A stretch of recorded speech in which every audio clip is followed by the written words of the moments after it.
Baik, terima kasih kepada MC yang telah mengizinkan saya untuk melanjutkan acara pada hari ini.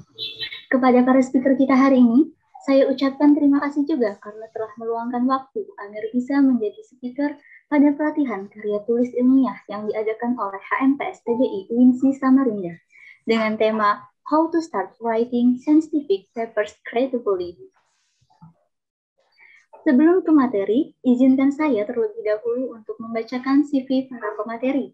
Speaker pertama kita ada Bapak Dr. Umar Fauzan, MPD. Beliau lahir di Bangkalan, 11 Maret tahun 1976. Beliau mengabdikan dirinya kepada negara di kampus kita, UINSI Samarinda. Nomor telepon beliau 0821 58 1111. Email dr.umarfauzan@gmail.com. Beliau telah menamatkan kuliahnya di IKIP PGRI Tuban, Jawa Timur dengan mengambil prodi Pendidikan Bahasa Inggris pada tahun 2006. Pada tahun 2019, beliau telah lulus dari Universitas Islam Malang dengan mengambil prodi yang sama dengan masa sarjananya, yaitu Pendidikan Bahasa Inggris. Selanjutnya, pada tahun 2015, beliau telah menyelesaikan pendidikan S3 di Universitas 11 Maret. Berbeda dengan dua jenjang sebelumnya yang mengambil pendidikan bahasa Inggris, di S3 ini beliau mengambil prodi linguistik. Beliau telah menjadi narasumber yang berkaitan tentang karya tulis ilmiah sejak tahun 2017.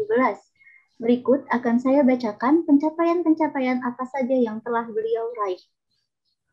Yang pertama, menjadi narasumber penulisan artikel ilmiah dan dipublikasikan di jurnal terakreditasi Sekolah Tinggi Islam Syariah Hidayatullah Balikpapan tahun 2019, menjadi narasumber pelatihan Zotero Pasca Sarjana IAIN Samarinda tahun 2019, menjadi narasumber kuliah umum peningkatan kualitas penelitian mahasiswa manajemen pendidikan Universitas Mula Warman tahun 2018, narasumber pengelolaan jurnal online nasional menuju jurnal terakreditasi IAIN Batu Sangkar tahun 2018, menjadi narasumber pelatihan standar pengelolaan Open Journal System OJS di Balai Bahasa Jawa Tengah tahun 2018, menjadi narasumber pendampingan pengisian borang akreditasi jurnal Madania di IAIN Bengkulu tahun 2018, menjadi narasumber pengelolaan OJS Universitas Dian Nuswantoro Semarang tahun 2018, menjadi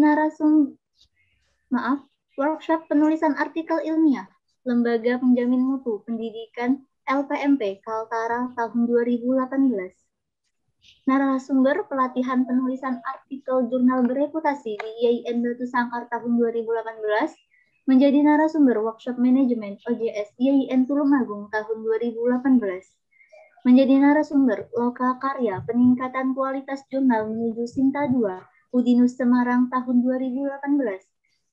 Narasumber pelatihan pengelolaan jurnal STAI Al-Falah Banjarbaru Banjarmasin tahun 2018. Menjadi narasumber pelatihan penulisan jurnal terakreditasi Universitas Balikpapan tahun 2018. Menjadi narasumber pelatihan penulisan artikel ilmiah jurnal nasional atau internasional pasca sarjana Universitas Mula Warman tahun 2017. Menjadi narasumber pendampingan jurnal menuju jurnal terakreditasi UIN Antasari tahun 2017. Menjadi narasumber workshop jurnal terakreditasi IAIN Palangkaraya tahun 2017. Menjadi narasumber workshop jurnal terakreditasi STKIP Bangkalan tahun 2017. Menjadi narasumber workshop jurnal terakreditasi STAIN Kediri tahun 2017. Dan masih banyak lagi prestasi, karya, dan acara-acara yang diisi oleh beliau yang tidak bisa saya sebutkan satu persatu. Speaker 2 kita hari ini ada Kak Rahma Fitria Purwaningsih SPD. Beliau lahir di Kediri tanggal 20 Januari 1999, beralamatkan di Jalan Kakap, Gang 3, Nomor 10, RT 10, Kecamatan Samarinda Ilir, kode pos 75115, Kalimantan Timur. Nomor telepon 0878 40270933. Email rahmafp20@gmail.com. Beliau menamatkan SD-nya di SDN 001 pada tahun 2010, melanjutkan ke jenjang berikutnya di MTSN Model Samarinda dan lulus pada tahun 2013. melanjutkan lagi pendidikannya di tetangga sekolah MTS-nya yaitu MAN 2 Samarinda dan lulus pada tahun 2016. Setelah tamat dari Madrasah Aliyah, beliau memutuskan untuk melanjutkan sekolahnya ke IAIN Samarinda dan lulus pada tahun 2020. Banyak pengalaman-pengalaman organisasi yang diikuti oleh Kak Rahma, diantaranya menjadi anggota organisasi Majelis Permusyawaratan Kelas MAN 2 Samarinda periode 2013 tahun dan 2000 sampai 2016, menjadi pengurus organisasi santri pesantren kampus OSPK Fa'hat Al-Jami'ah IAIN Samarinda tahun 2017, Sekretaris Excellent People of International Class EPIC Program Studi Pendidikan Agama Islam IAIN Samarinda periode 2018-2019, Sekretaris Program Kelas Khusus Internasional dalam praktik kerja luar negeri di kota Kinabalu, Malaysia tahun 2019. Berikutnya adalah prestasi dan seminar yang pernah diikuti oleh Kak Rahma. Yang pertama adalah Speaker in Port Borneo Undergraduate Academic Forum, BUAF, yang diselenggarakan di IAIN Samarinda pada tanggal 13 sampai 15 Oktober 2019. Speaker in International Class Internship Experience Sharing, Program Kelas Khusus Internasional IAIN Samarinda. Speaker in South Borneo Undergraduate Academic Forum, BUAF, yang diselenggarakan di IAIN Palangkaraya pada tanggal 17 sampai 18 Oktober tahun 2018. Peserta seminar Mendeley dan Zotero di IAIN Palangkaraya, juara 2 lomba esai di Festival Nasional Lokseumawe yang diselenggarakan oleh Fakultas Syariah IAIN Lokseumawe pada tanggal 21 sampai 25 November 2018. Peserta seminar Sustainable Development Goals yang diselenggarakan oleh Fakultas Syariah IAIN Lokseumawe, juara 3 MTQ ke-41 cabang MMQ sekota Samarinda tahun 2020, finalis LKTI Hadis yang diselenggarakan oleh HMPS Ilmu Hadis UIN Sunan Ampel ya, pada tanggal 25 Februari tahun 2019. Semifinalis LKTIA Nasional yang diselenggarakan oleh Community of Santri Scholars of Ministry of Religions Affairs CSS Mora UIN Sunan Kalijaga pada tanggal 9 Maret 2019. Peserta seminar nasional Temil Rek Ipolsei Kaltim Sul KSEIS Proses Febi IAIN Samarinda pada tanggal 22 Februari 2019 dan masih banyak lagi teman-teman. Nah, itu tadi perkenalan singkat dari para pemateri kita. Selanjutnya, saya mohon izin kepada pemateri untuk membacakan peraturan pelatihan karya tulis ilmiah hari ini. Yang pertama, pemateri menyampaikan materi selama 40 menit dan dilanjutkan sesi sharing selama 20 menit. Yang kedua, selanjutnya akan ada sesi tanya-jawab yang akan ditanyakan oleh para audiens untuk para pemateri. Ketiga, untuk audiens dihimbau untuk selalu mengaktifkan kamera saat berlangsungnya materi. Keempat, audiens wajib menonaktifkan mikrofon selama pelatihan berlangsung. Yang terakhir adalah audiens boleh menyalakan mikrofon ketika ingin bertanya pada sesi tanya-jawab. Baik, terima kasih atas waktunya. Lanjut pada acara kita hari ini, yaitu pelatihan karya tulis ilmiah. Jadi, apa nih yang teman-teman tahu dari karya tulis ilmiah? Ada yang bisa jawab nggak kira-kira teman-teman? Nggak ada yang mau jawab nih. Jadi, menurut pemahaman saya, setelah mempelajari secara singkat apa itu karya tulis ilmiah, yaitu gabungan dari 3 kata, yakni karya, tulis, dan ilmiah. Karya memiliki arti hasil dari sebuah usaha, sedangkan tulis memiliki makna segala sesuatu kegiatan yang berhubungan dengan huruf, angka, alat tulis, maupun media lainnya. Dan ilmiah adalah ilmu pengetahuan yang memenuhi syarat kaidah pengetahuan itu. Jadi, karya tulis ilmiah adalah karya yang dihasilkan dari kegiatan menulis secara ilmiah, mengutamakan aspek rasionalitas dan mengusung permasalahan yang bersifat objektif secara faktual. Nah, kira-kira seperti itu definisi dari karya tulis ilmiah. Balik lagi kepada tema kita hari ini.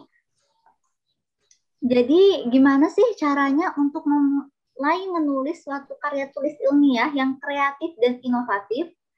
Langsung saja saya persilahkan kepada pemateri kita hari ini, Bapak Dr. Umar Fauzan, MPD. Saya persilahkan.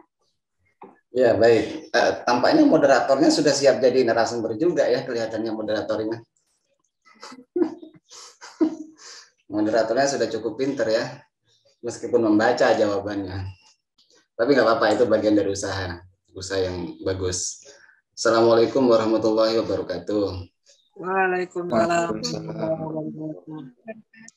Alhamdulillah rabbil alamin. Mari kita panjatkan puji syukur, banyak bersyukur kehadirat Allah Subhanahu wa taala. Hari ini kita bisa berkumpul di ruangan yang sangat hangat ini karena kipasnya mati ya. Suasana sangat hangat. Beberapa hati mahasiswa juga mungkin panas karena pertemuan sudah berakhir. UAS menunggu, makalah juga menunggu, semua tugas juga menunggu. Serba panas suasananya. Serba panas ya suasananya ya. Panas setengah. Saya harap tidak terlalu panas ya. Anggaplah. Alhamdulillah rabbil alamin ya, hari ini kita bisa ketemu. Meskipun suasananya seperti ini, tapi paling tidak ini adalah salah satu rezeki yang harus kita syukuri. Rezeki kesehatan, pertemanan, persahabatan, ilmu yang terus mengalir insya Allah dari masing-masing kita semua untuk saudara-saudara kita, untuk teman kita, untuk guru kita, untuk mahasiswa kita. Dan ilmu yang mengalir itu tidak akan pernah terputus selagi disampaikan terus-menerus. Itu harapan kita semua. Bisa saya slide-nya saya share sekarang? Sudah jadi ini ya, jadi host atau co-host ya. Ya, sambil saya slide share, saya mengucapkan banyak terima kasih sudah diundang ke acara webinar dari Himpunan Mahasiswa Program Studi TBI, Tadris Bahasa Inggris, yang pesertanya juga tidak hanya dari Tadris Bahasa Inggris, namun juga dari beberapa fakultas atau program studi yang lain. Saya kira semoga kegiatan kita hari ini bisa memberi manfaat untuk kita semua. Suara saya bisa kedengaran dengan jelas? Bisa, Pak. Ya, Pak, terdengar. Alhamdulillah. Slide share saya sudah terlihat? Sudah, Sir. Sudah, oke baik, Alhamdulillah. Temanya hari ini cukup pintar panitia membuat tema ya. Temanya ini tema yang mengajak kita berpikir sekaligus menguji narasumber ceritanya ini. Temanya dalam bentuk pertanyaan ya. How to start writing scientific papers creatively. Ya. Temanya bertanya ya. Pinter panitianya ini. Jadi saya harus menjawab ini, harus menjawab tema sesuai dengan yang ditanyakan. How to start writing scientific papers creatively. Itu temanya. Cara menjawabnya adalah bagaimana cara memulai menulis paper, makalah secara kreatif. Kita menjawabnya dari perspektif psikologi dulu dan tujuan pendidikan secara umum menurut UNESCO dalam hal ini 4 Pillars of Education, bahwa pendidikan itu diarahkan menargetkan 4 hal. Pertama, learning to know, learning to do, bahwa orang belajar itu harus punya kesempatan yang sama, bahwa manusia sebagai makhluk yang sama diciptakan oleh Allah itu seharusnya memiliki kesempatan yang sama untuk sama-sama to know, sama-sama tahu, sama-sama to do, mampu melakukan, sama-sama to be, mampu menjadi seseorang atau sesuatu yang haknya sama, dan juga to live together. Pembelajaran itu seharusnya mampu membuat dia bisa hidup berdampingan dengan orang lain secara adil. Ini adalah 4 Pillars of Education yang menjadi hak kita semua sebagai pembelajar, hak kalian sebagai mahasiswa untuk mendapatkan pengetahuan yang bisa digunakan untuk melakukan sesuatu, untuk menjadi sesuatu, dan juga bisa hidup berdampingan dengan orang lain. Jika memang itu hakikat dari suatu pembelajaran, maka kita perlu cek apakah situasinya sudah demikian. Kita bisa cek dari peringkat Indonesia, tidak usah dunia ya, tapi cukup di kawasan Asia saja. Peringkat kualitas papers kita yang ditunjukkan melalui pemeringkatan oleh Webometric itu di kawasan Asia Tenggara, tidak usah Asia ya, Asia Tenggara saja itu kita sudah kewalahan dengan Singapura, Malaysia. Peringkat-peringkat atasnya Indonesia baru masuk ke peringkat ke-9. Peringkat satunya Singapura. Keduanya juga Singapura. Ketiga, 4, 5-nya Malaysia. Ke-6-nya Thailand. Ke-7-nya Malaysia. Ke-8-nya Thailand. Ke-9 baru Indonesia. Ini sebenarnya menyedihkan ya. Mengingat Indonesia itu adalah populasinya terbesar di Asia Tenggara. Jika dibandingkan dengan Singapura, penduduk Singapura itu kira-kira jumlahnya sama dengan penduduk di Surabaya atau di Jakarta. Jadi salah satu provinsi aja, salah satu ibu kota di salah satu provinsi kita. Ini indikator yang menunjukkan bahwa how to write paper itu kita perlu melihatnya secara komprehensif dulu. Apa fungsinya? Apa maknanya, apa manfaatnya buat kita secara pribadi, buat lembaga, dan juga buat negara secara keseluruhan. Jika perbandingan tadi berbasis negara, maka berikutnya perbandingan berbasis perguruan tinggi. Perguruan tinggi Islam kita sekarang sudah jadi UIN ini, itu masih jauh di bawah perguruan tinggi umum yang ada di Indonesia. Peringkat pertama adalah Universitas Indonesia, yang 2 Gajah Mada dan seterusnya. Jika kita melihat, jika tadi terlihat dari aspek regional, Asia Tenggara, kemudian secara nasional, bagaimana dengan kota ya di Samarinda? Di Samarinda ternyata perguruan tinggi kita masih kalah dengan Unpad misalnya di Webometric. Jadi melihat data-data ini adalah data-data yang menunjukkan bahwa kita punya kesempatan yang sama untuk maju seperti mereka. Seperti yang menjadi tujuan pembelajaran oleh UNESCO, bahwa seharusnya setiap manusia, setiap pelajar, setiap mahasiswa, setiap individu, setiap orang yang berada di muka bumi ini punya kesempatan yang sama, endingnya adalah untuk hidup berdampingan secara equal.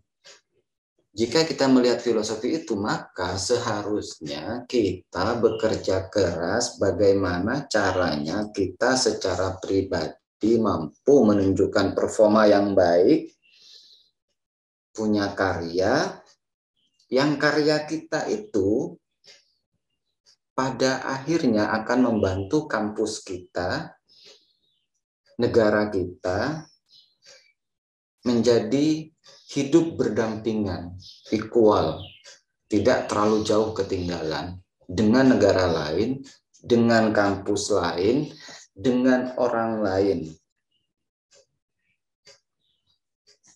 Saya menemukan beberapa mahasiswa yang sebenarnya masih S1, masih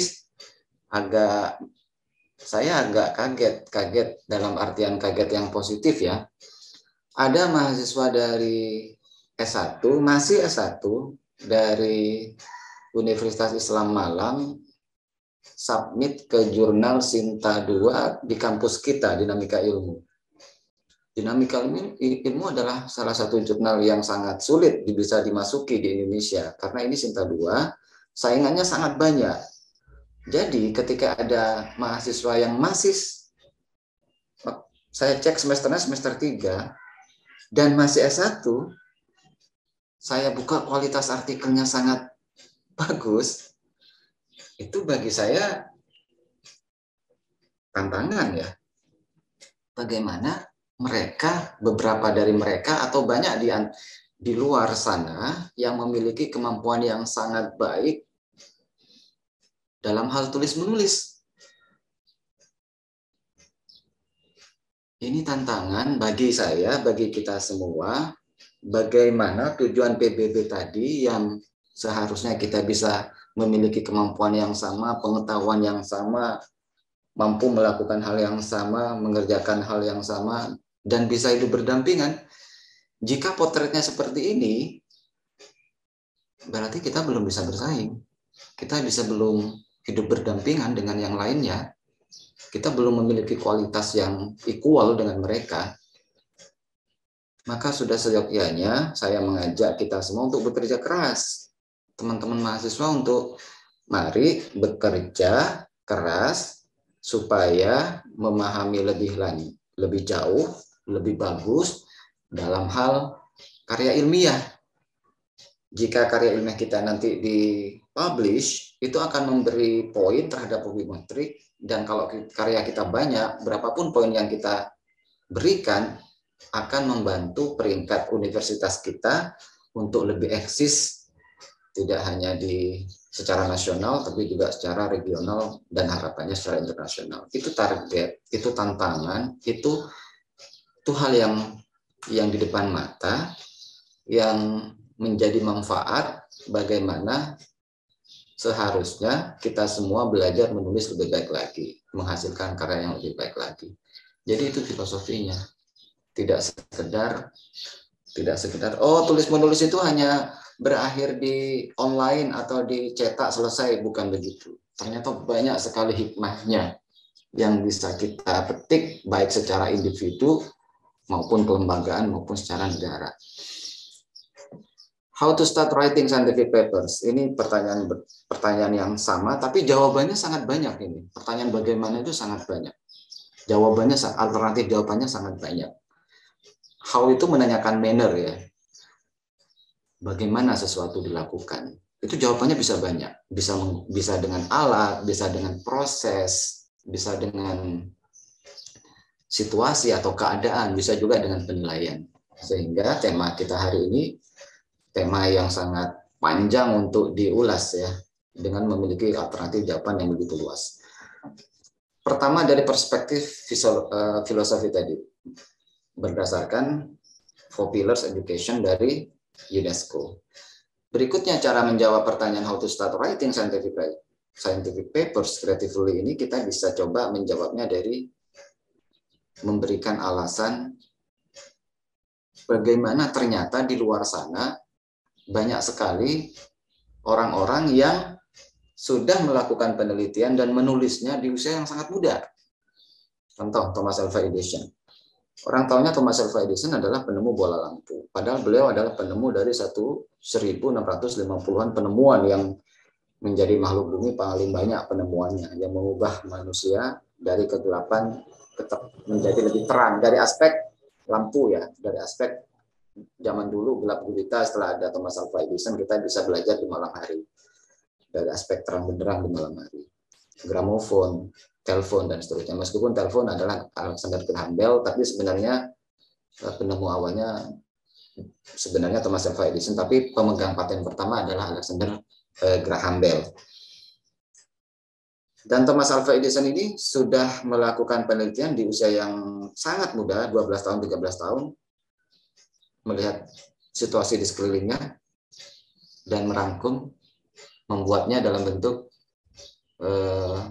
koran yang akhirnya dijual. Namun sangat menarik karena itu adalah karya beliau. Karya pertama dari beliau menggunakan keahlian tulis menulisnya di luar kemampuan melakukan penelitian di bidang sains, di bidang fisika, biologi dan seterusnya. Lebih khusus di bidang kelistrikan ya, karena beliau adalah pendiri dari GE, General Electric. Beliau salah satu moto yang sangat terkenal, saya pikir banyak sekali motonya, tapi dua yang saya sangat bagus untuk dijadikan patokan atau dijadikan contoh. Pertama adalah success is 1% success is 1% inspiration and 99% inspiration. Menurut beliau, bahwa sukses itu 1% saja yang hikmah, talent, 99% adalah kerja keras dan keringat. That's very nice quote dari Thomas Alva Edison. Jadi tidak serta-merta orang yang talent, orang yang berbakat itu sukses. Karena menurut beliau sukses itu hanya 1% yang sifatnya talent atau bakat. 99%-nya adalah kerja keras yang luar biasa. Sukses itu bukan seseorang yang diciptakan pintar dengan sendirinya, tapi sukses itu lebih kepada seseorang yang mampu berdiri meskipun dia menginjak duri. Quote dari seseorang yang sangat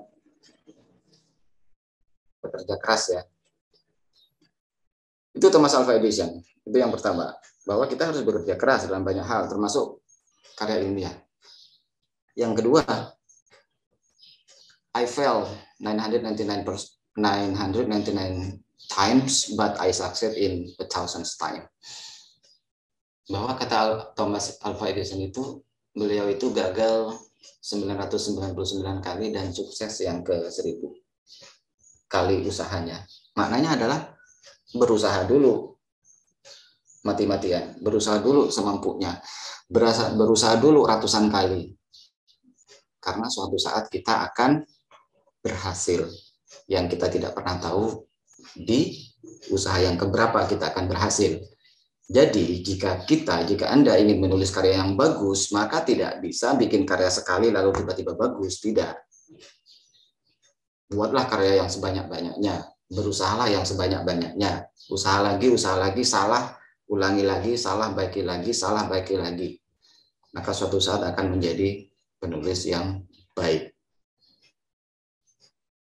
Kisah yang serupa juga kita temui dari Greta Thunberg di usia yang 13 tahun juga mampu mendunia ya dengan kondisi fisiknya yang menderita Sévère syndrome yang ini unik ya anak ini ya. Anak ini punya penyakit yang tidak bisa berhadapan dengan khalayak sebenarnya. Dan dia akan lumpuh mati rasa ketika berada di lingkungan banyak orang atau ketika berada di publik atau ketika atau bertemu dengan banyak orang. Uniknya dia berjuang untuk melawan penyakitnya dengan cara tampil di hadapan publik, menjadi motivator ulung, inspirator, penggerak jutaan manusia berjuang di bidang climate change. Anak muda yang sangat muda sekali, 13 tahun. Malala kita ketahui ya, berjuang meskipun di bawah desingan pelurunya Taliban, tapi tetap ke sekolah dan akhirnya ditembak oleh Taliban ketika sedang melaksanakan ujian akhir semesternya di usia yang 12 tahun. Sekarang jadi penulis buku, peneliti yang sangat disegani. Rao ini juga sangat fenomenal ya, di usia yang sangat muda menciptakan aplikasi cyberbully yang dan sangat terkenal di dunia dengan masuk ke majalah, salah satu sosok yang masuk ke majalah Time selain Greta tentunya. Kalau Greta masuk Woman of the Year ya. Kalau di Indonesia kita lihat salah satu contoh yang cukup bagus yang dari Palangkaraya itu yang menemukan Bajagah kalau nggak salah ya, penelitian di bidang itu. Itu semua adalah trigger yang seharusnya kita miliki sebelum menulis. Jadi tidak serta-merta kita memulai tulisan tanpa kita tahu apa maksud dari kita menulisnya. Tanpa kita tahu apa manfaat dari menulisnya. Dan kalau ditanyakan secara praktis, how to start writing scientific paper, maka jawaban pertama adalah memahami konsepnya. Selain jawaban filosofi yang tadi.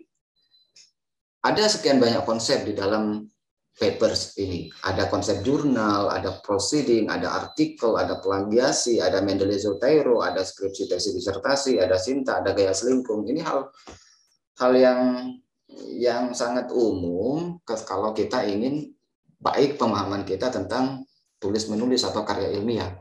Kita harus sangat terbiasa bertemu dengan istilah jurnal. Oh, jurnal itu adalah sekumpulan artikel yang dimuat menjadi satu isu, dan dalam setahun biasanya terbit 2 kali dalam setahun. Satu isu biasanya 10-15. Itu jurnal. Jurnal adalah kumpulan artikel. Proceeding itu adalah kumpulan artikel sama dengan jurnal, tetapi proceeding itu harus dilaporkan dulu dalam bentuk seminar atau conference, dan isi dari proceeding biasanya setengah atau seperempat dari karya ilmiah berbentuk artikel jurnal. Artikel sendiri apa? Artikel itu ada artikel penelitian, ada artikel konseptual, dan seterusnya. Plagiasi, plagiasi itu mengambil karya orang lain secara umum ya, mengambil karya orang lain tanpa mencantumkan sumbernya, plagiasi. Seorang penulis tidak boleh terlalu banyak plagiasinya. Sinta, Sinta itu tetangga saya. Sinta itu bukan tetangga saya. Sinta itu adalah scientific and indexing di Indonesia. Jadi Sinta itu adalah pemeringkatan untuk menilai suatu jurnal kualitasnya ada di level keberapa. Skripsi tesis disertasi. Ini adalah karya ilmiah juga, tapi nanti dimuatnya dalam bentuk tugas akhir ketika skripsi S1, tesis S2, dan disertasi. Ini makhluknya sama sebenarnya dengan artikel ya, hanya beda format saja. Kita juga mengenal istilah. Sebentar. Kita juga tahu ada istilah Mendeley atau Zoteiro. Apa itu? Mendeley-Zoteiro adalah reference manager. Bagaimana referensi itu dikelola menggunakan aplikasi, tidak dilakukan secara manual. Kita mengenal adanya gaya selingkuh kalau di paper itu. Gaya selingkuh itu adalah penciri pembeda antara format yang berbeda antara satu jurnal dengan jurnal yang lainnya. Kalau kita ingin menjadi penulis yang bagus, kita harus membuat artikel yang sama gaya selingkuhnya dengan tepat yang kita tuju. Jadi kita nggak bisa egois menulis sesuai versi kita, itu nggak bisa. Kita perlu mengetahui gaya atau format suatu jurnal tertentu. Bisa saja masing-masing jurnal itu berbeda. Jangankan di luar ya. Bisa Samarinda sendiri antara mazahib jurnal Sinta 2 dengan dinamika ilmu itu formatnya beda. Gaya selingkuhnya beda. Dengan Ijeltal yang Sinta 2 juga itu formatnya beda. Gaya selingkuhnya beda. Oleh karena itu kita perlu mengenal gaya selingkuh dari suatu jurnal. Ini konsep yang harus dipraktekkan dan harus dipahami dan juga harus dipraktekkan bagaimana konsep-konsep berbeda ini saling terkait satu sama lain ketika kita berbicara suatu kualitas artikel tertentu. Kita tidak bisa memecah, kita tidak bisa memisah bahwa artikel itu hanya berbicara tentang tulisan, tidak bisa. Jadi artikel itu ada komunitas lain ya, berbicara di suatu aspek yang tidak hanya terkait dengan tulis-menulis, tapi terkait dengan aspek-aspek yang lainnya. Ini konsep namanya. How to start writing scientific paper, maka ini harus dipahami konsep dan prakteknya. Memahami kualitas ini, memahami berbagai macam konsep ini. Jurnal, paper itu atau makalah itu atau artikel itu selain ada beberapa kemungkinan di publish-nya. Pertama adalah di jurnal. Jurnal itu adalah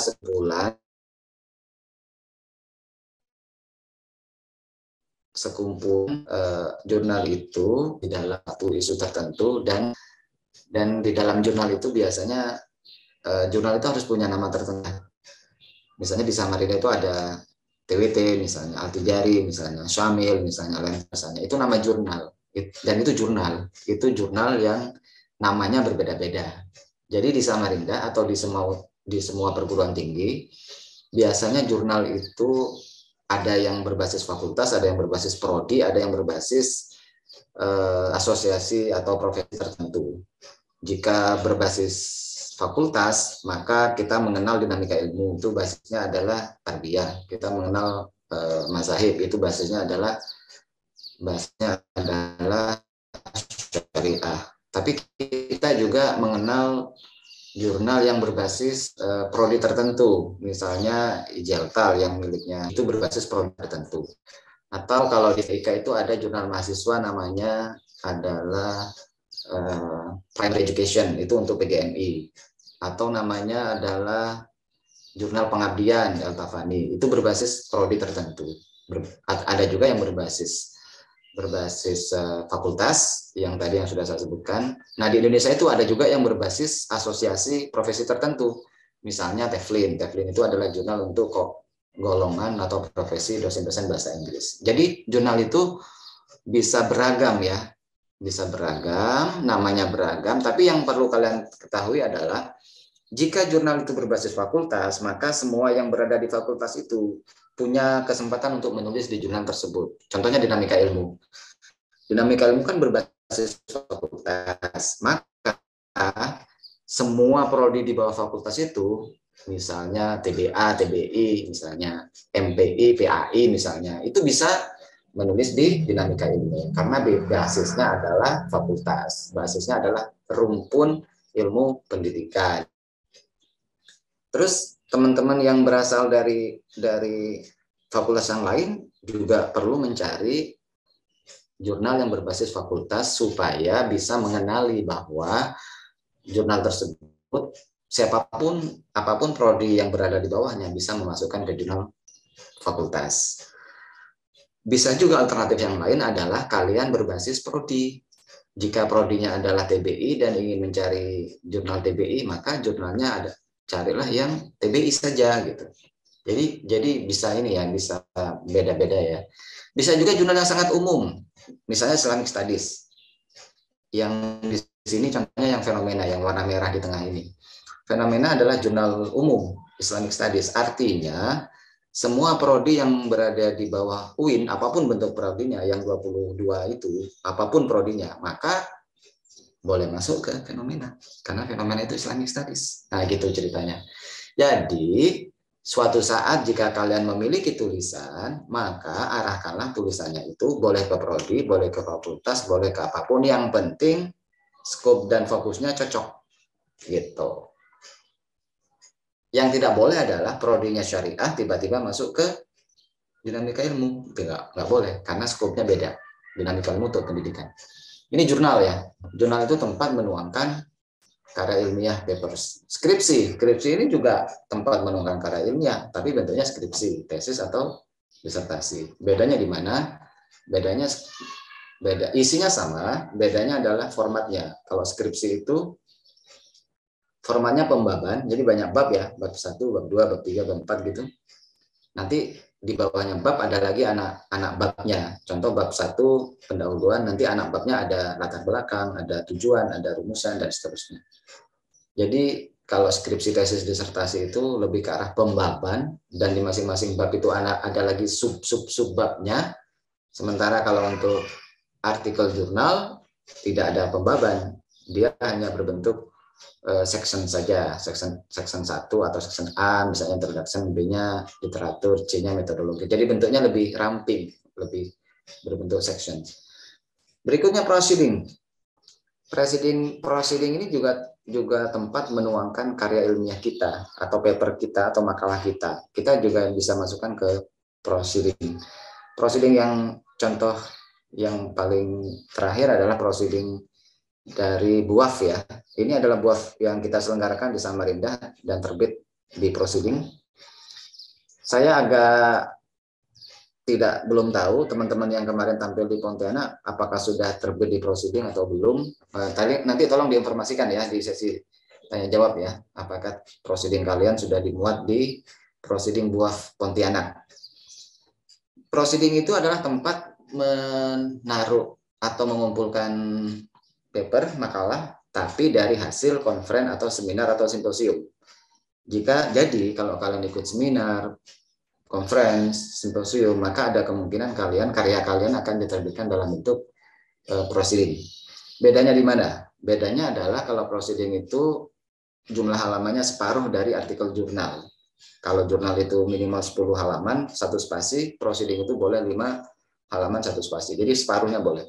Kemudian kalau jurnal itu identitas izinnya adalah ISSN, sementara proceeding itu ISBN. Jadi apa ya, kurang lebih sama, tapi lebih banyak di artikel jurnal isinya, halamannya lebih banyak di artikel jurnal dibanding proceeding. Proceeding bagus untuk melatih karya ilmiah, khususnya bagi yang pemula-pemula ya. Terus jawaban mendasar dari pertanyaan how to start writing scientific papers creatively, maka jawaban yang paling operasional adalah, yang paling konkret adalah gali keingintahuan. Itu step pertama. Ini step pertama untuk konkretnya menjawab pertanyaan tadi. Gali keingintahuan itu adalah langkah pertama untuk memulai menulis. Kalian tidak bisa menulis jika nggak punya keingintahuan. Keingintahuan itu dimensinya banyak. Keingintahuan di dimensi problem sosial, problem ekonomik, problem moral problem mungkin, problem diskriminasi, gender, dan seterusnya, rumah tangga, dan seterusnya. Semua hidup kita, sosial, sains, budaya, sosial budaya, ekonomi, itu pasti banyak problemnya. Dan cara yang paling mudah melakukan penelitian adalah ngecek problemnya. Cara yang paling mudah, yang paling gampang ya, karena problem ketahuan. Kita bisa dengan mudah ngangkat problem tentang penggundulan hutan misalnya. Kita bisa ngulas dalam bentuk makalah. Problem rumah tangga, KDRT misalnya. Problem bullying misalnya di kampus. Nah itu bagus. Kenapa nggak ada yang angkat tentang bullying di kampus? Problem penggunaan cadar di kampus, nah itu kan harus diangkat itu. Problem pengelolaan sampah yang terkait dengan lingkungan bisa diangkat. Problem moral anak-anak mahasiswa itu perlu diangkat. Etika mahasiswa misalnya itu juga perlu diangkat. Apakah etika mahasiswa sekarang sama dengan beberapa teori dari ahli-ahli agama mungkin atau sudah berbeda? Nah itu perlu dicek dalam bentuk menggali datanya, menggali keingintahuannya, menggali datanya lalu melaporkannya. Itu disebut dengan makalah atau karya ilmiah. Ada dasarnya, ada datanya. Itu dimensinya beda-beda. Sekedar contoh di bidang pendidikan, sekedar contoh ya, bagi teman-teman yang mau mulai menulis skripsi, mencari bahan untuk menulis skripsi, atau hanya sekedar ingin membuat tulisan makalah, dimensi atau topik di bidang pendidikan cukup banyak. Bisa tentang metodenya, medianya, textbooknya, asesmennya, kurikulumnya, feedbacknya, role-nya, style-nya, problem, achievement, perception, motivation, exposure, attitude, anxiety, banyak sekali. Jadi kalau ada mahasiswa yang kehilangan topik itu agak perlu dipertanyakan sebenarnya. Karena begitu banyak topik, kok tidak punya bahan gitu, kok tidak punya keingintahuan gitu. Padahal di bidang pendidikan itu bahan yang bisa dikelola itu begitu sangat berlimpah gitu. Anxiety tentang kegundahan ketika belajar, attitude, sikap, exposure tentang bagaimana menggunakan skill tertentu secara masif ya, motivasi tentang motivasi, persepsi tentang persepsi, achievement tentang prestasi, problem tentang problemnya, style tentang gayanya, role tentang peran guru, murid, dan seterusnya. Feedback tentang bagaimana umpan balik diberikan oleh guru atau dosen. Kurikulum tentang kurikulum, asesmen penilaian, textbook tentang buku ajar, media tentang media yang digunakan, metode pengajaran. Temanya berlimpah, banyak sekali gitu. Tinggal pilih salah satu tema dan diskusikan. Ini namanya gali keingintahuan dulu. Digali keingintahuan. Waktu kita udah habis ya, moderator ya? Belum, Bapak, masih 10 menit lagi. 10 menit lagi. Oke, baik. Nah, bagaimana cara menggali keingintahuan? Ya, kalau dosen-dosen atau secara akademik akan menyarankan membaca. Tanpa membaca nggak akan tahu. Membaca buku, membaca artikel, membaca skripsi, baca bukunya. Baca skripsi orang, baca artikel orang, baca, ikro. Jika kalian tidak mau membaca, yakinlah pengetahuannya akan tidak begitu banyak. Jika rajin membaca, maka akan banyak pengetahuannya, terutama konsep. Jadi jangan dikira konsep akan datang dari langit, lalu kita ngerti dengan sendirinya, enggak. Prosesnya adalah membaca dengan serius dalam durasi waktu yang cukup panjang. Bacalah konsep keilmuan kalian. Yang fasa, bacalah tentang fasya, ekonomi, bacalah tentang ekonomi, dakwah, bacalah tentang dakwah, pendidikan, bacalah tentang pendidikan, PAI, bacalah tentang PAI. Banyak membaca. Baca atau lihat sekeliling kita gitu. Bagaimana Nabi Ibrahim, Ibu Firnas itu yang pesawat itu ya. Bagaimana umat manusia pertama yang berpikir bahwa manusia bisa terbang adalah Ibnu Firnas, bukan Wright bersaudara ya. Wright bersaudara tahun 1902, sementara Ibnu Firnas itu tahun 600-an. Jadi jauh sebelum Wright bersaudara, orang Islam sudah ingin terbang. Orang Islam sudah mempelajari teknik aviasi. Itu yang harus kita teladani sebenarnya dari umat Islam terdahulu.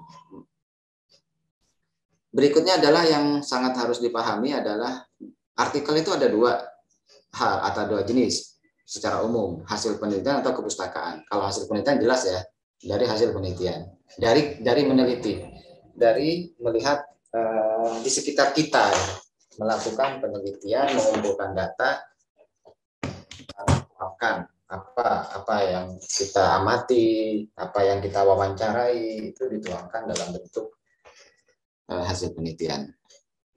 Artikel hasil penelitian itu teman-teman sebenarnya bisa melihat sekeliling kita saja, apakah yang di televisi, apakah yang di media sosial, apakah berdasarkan kegemaran tentang film, lagu, apakah tentang dinamika yang kita lihat di jalan-jalan Samarinda, itu semuanya bisa dilakukan penelitian dalam bentuk hasil penelitian, artikel hasil penelitian.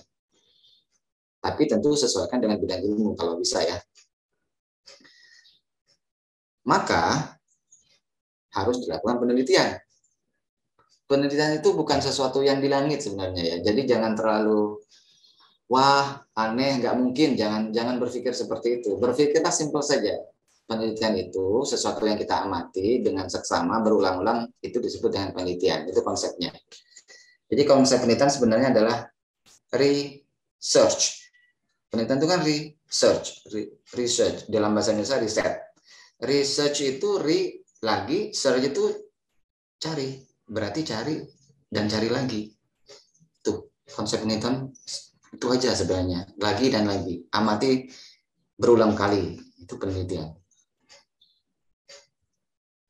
Setelah kita menemukan ide tadi, atau kita sudah punya keingintahuan kita, mengenali keingintahuan kita, maka temukanlah referensi yang terkait. Cari bagaimana orang lain melakukan penelitian dan cari teori yang terkait, atau cari itu masuk bidang apa begitu. Misalnya kita ingin meneliti tentang tawuran remaja, kita coba ke perpustakaan, lalu kita coba cari kenakalan remaja itu kalau di Islam masuk apa ya? Apakah masuk wilayah moral kah, atau etika kah, atau apa gitu. Itu bisa kita ke perpustakaan, bisa kita ke Google, bisa kita juga ke OJS, Open Journal System, untuk melihat artikel orang lain. Artikel orang lain itu diterbitkan di jurnal, dan jurnalnya disebut dengan OJS, Open Journal System. Open Journal System itu maksudnya jurnal terbit secara online dan open, terbuka. Siapapun boleh unduh, boleh ambil. Jadi kalian semua bisa ngambil semua sumber artikel itu di online, di OJS itu gitu. Setelah kita ke perpustakaan, melihat referensinya, melihat sudut pandangnya, masuk bidang ilmu apa, lalu kita kumpulkan data sesuai dengan yang kita ingin teliti. Mengumpulkan datanya umumnya bisa lewat wawancara. Jadi kita mendatangi yang ingin kita teliti, lalu kita nanya. Nah, itu wawancara kan. Kalau kita ingin meneliti penggunaan cadar di Samarinda, kita datangi orangnya, lalu kita tanya tentang cadar itu, kapan dia mulai pakai cadar, kenapa pakai cadar, apa persepsinya teman-temannya, dan seterusnya. Maka kita akan mendapatkan informasi dalam bentuk data penelitian. Jadi segampang itu sebenarnya penelitian ya. Yang penting kita datangi subjek penelitian, lalu kita bertanya dalam bentuk wawancara. Kita juga bisa observasi. Kalau observasi berarti ngamati sesuatu yang, kalau wawancara kita kan bersinggungan, berinteraksi. Jika observasi kita tidak bersinggungan, tetapi kita mengamati sesuatu gitu. Misalnya saya mengamati gaya belajarnya salah satu mahasiswa di TBI misalnya ya, maka saya mengamati bagaimana dia berbicara, bagaimana dia menggunakan bahasa Inggris. Nah, itu mengamati. Dokumentasi adalah mengumpulkan data yang terkait dalam bentuk tulisan. Misalnya dokumentasi itu adalah sertifikat BUAF. Tadi itu dokumentasi ya. Tadi itu ada dokumentasi yang menarik dari pemateri yang kedua ya. Itu sangat menarik. Ada dokumentasi ke BUAF di 2018, Palangkaraya, Aceh, dan seterusnya. Itu namanya dokumentasi. Jadi dari dokumentasi itu kita tahu sebenarnya secara dokumen itu ada buktinya bahwa Stephanie pernah ke Pontianak, lalu Rizky pernah ke BUAF, dan seterusnya. Itu dokumen namanya. Apalagi dokumennya ada di dalam daftar proceeding misalnya, itu dokumennya juga. Daftar tabel di proceeding. Jadi dokumentasi itu intinya adalah data yang tertulis, yang ada tulisannya, itu dokumentasi. Boleh juga lab. Jadi teman-teman Fasya, Febi, Sains, ilmu eksak itu mengambil datanya menggunakan lab. Nah, silakan Mbak ya dalam bentuk lab. Lalu ketika kita sudah mengumpulkan data, maka kita punya dua opsi nih. Kita mau masukkan ke proceeding atau ke jurnal. Kalau ke proceeding berarti pastikan tulisan kita 5 halaman 1 spasi. Sementara kalau jurnal, pastikan tulisan kita minimal 10 halaman 1 spasi. Nah, ini pertimbangannya. Pertimbangannya di sini. Kalau proceeding berarti harus dipresentasikan dulu. Kalau jurnal tidak perlu. Tergantung kita mau kemana. Lebih sederhana proceeding tentunya, tapi harus presentasi. Lalu ini ya, secara rinci ya. Jumlah halamannya antara jurnal sekian, jumlah katanya sekian, abstraknya sama. Ini perbedaan antara jurnal dan proceeding. Terserah kalian mau dibawa ke mana. Itu tadi yang jurnal hasil penelitian. Jurnal hasil penelitian maknanya kalian melakukan penelitian ke lokasi. Apakah mengumpulkan data akhirnya dengan wawancara, atau dengan observasi sendiri, atau dengan pengumpulan data melalui dokumentasi. Bagaimana dengan artikel kepustakaan? Artikel kepustakaan itu tidak perlu datang ke lokasi tertentu untuk menulis suatu makalah, tidak perlu. Tapi cukup mengandalkan referensi yang ada. Misalnya kita mengumpulkan data-data referensi dari artikel, dari buku, dan seterusnya. Artikel kajian konseptual itu kurang lebih seperti kalian membuat esai sebenarnya. Esai, jika ada yang pernah ikut lomba esai ya, pernah kalian ikut esai, mirip seperti itu, tapi informasinya banyak didukung oleh, statementnya banyak didukung oleh teori, oleh referensi. Jadi kalau esai murni itu kan tidak ada referensinya, atau tidak ada, atau sedikit sekali support teorinya.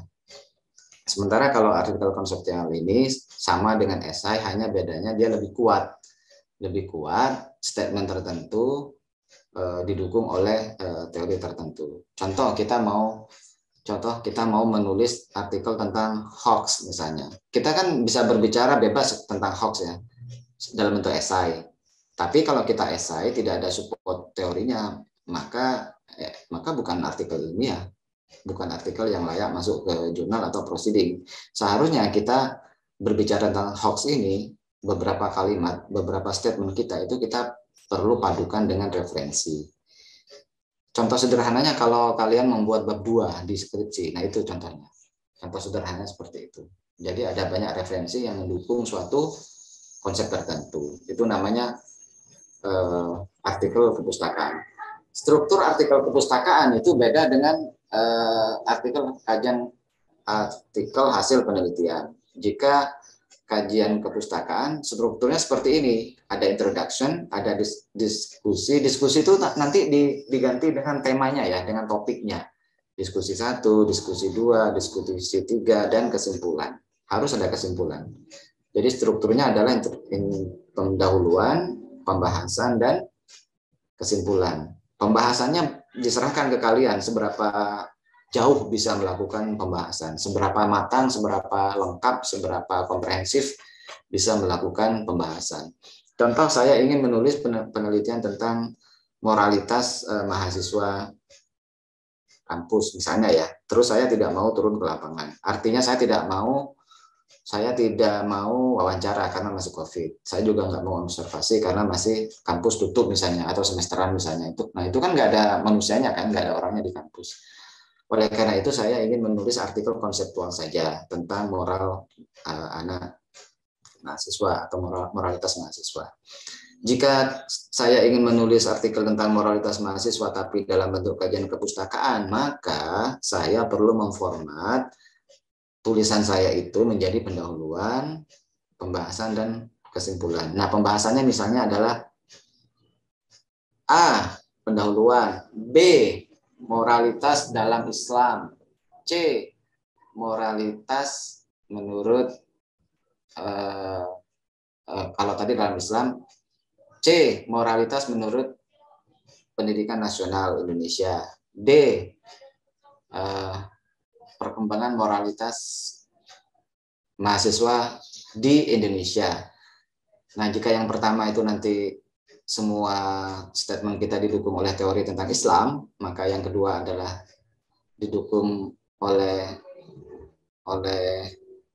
pendidikan atau oleh aturan negara, maka yang ketiga oleh artikel-artikel tentang moralitas yang berkembang di Indonesia. Jadi saya nggak perlu ngambil data, tapi saya cukup mengelaborasi, saya cukup menganalisis, membahas semua pernyataan orang-orang lain itu, dan saya sesuaikan dengan tema besar yang saya atur di bagian B, C, atau D. Nah, begitu.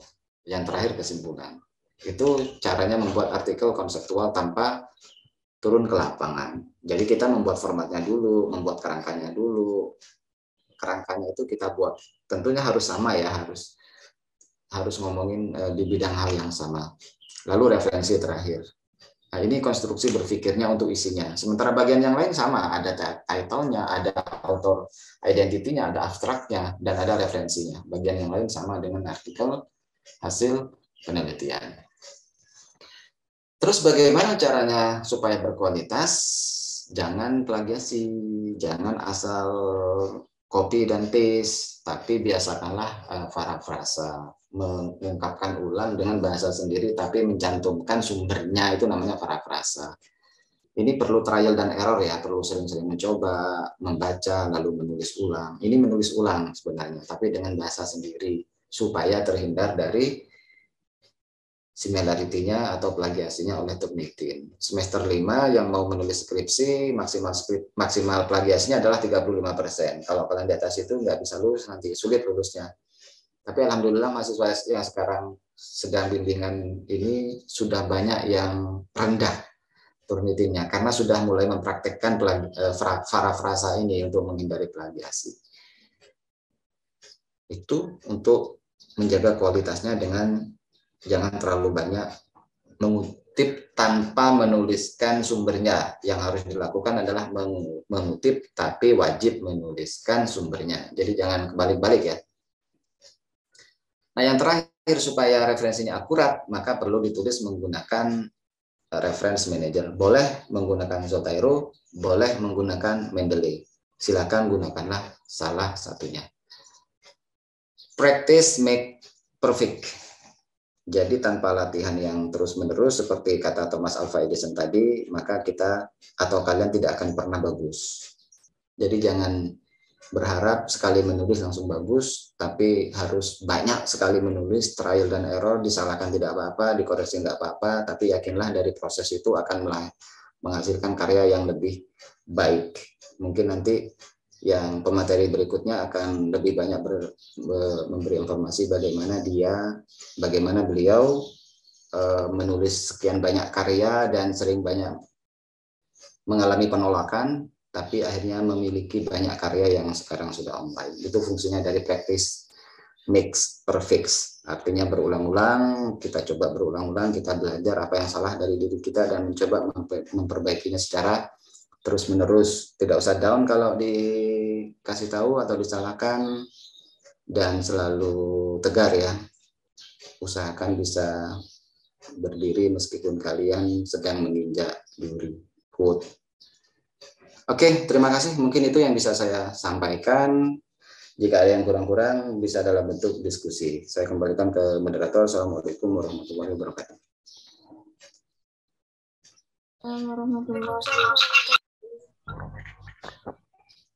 Baik, terima kasih kepada Bapak Dr. Umar Fauzan MPD atas penyampaian materinya yang luar biasa. Semoga teman-teman bisa menerapkannya dalam menulis karya tulis ilmiah di kemudian hari. Selanjutnya, kita lanjutkan sesi sharing bersama Kak Rahma Fitria Purwaningsih SPD. Waktu dan tempat saya persilahkan. Saya keluar atau saya menunggu sesi tanya jawab? Bertahan saja. Menunggu sesi tanya jawab, Pak. Oke. Tapi share screen-nya mohon dihilangin dulu, Pak Prof ya. Sudah hilang, Ibu Dokter. Baik, terima kasih kepada moderator cantik Mbak Nuril Husna dari MPS TBI. Luar biasa sekali karena di semester yang masih belia ini, beliau udah bisa loh jadi moderator di event sekelas kampus. Wah, selamat ya Mbak Nuril. Baik, saya share screen dulu ya. Mohon ditunggu.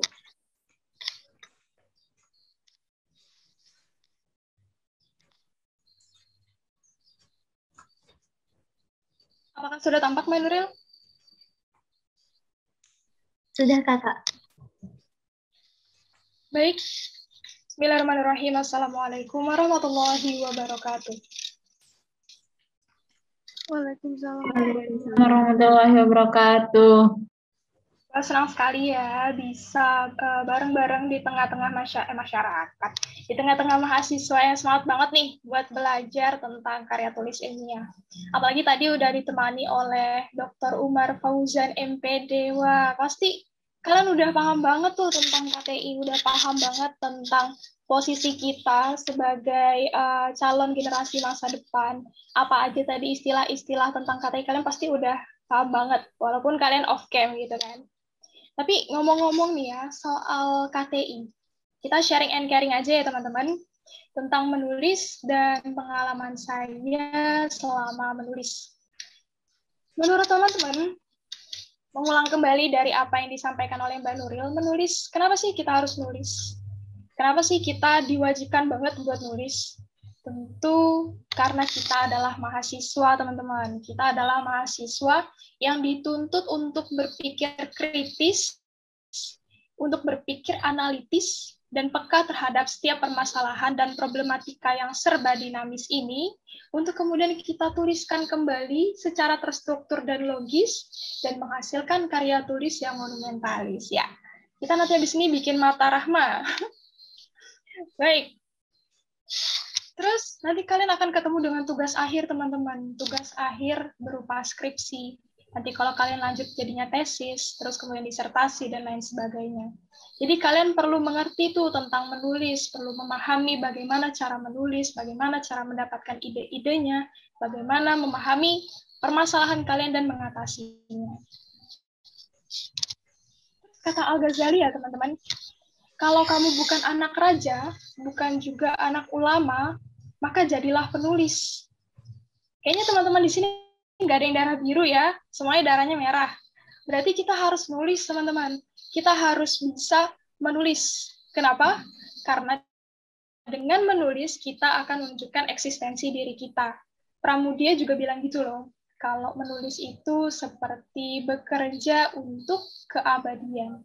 Bekerja untuk menghasilkan sesuatu yang bermanfaat untuk orang lain. Menghasilkan sesuatu yang bernilai untuk di masa depan nanti. Jadi kita harus mulai menulis. Kita harus bisa memahami apa yang terjadi sekarang, kemudian kita tuliskan dalam karya tulis. Kalian juga bisa loh nulis-nulis selain daripada karya tulis ilmiah.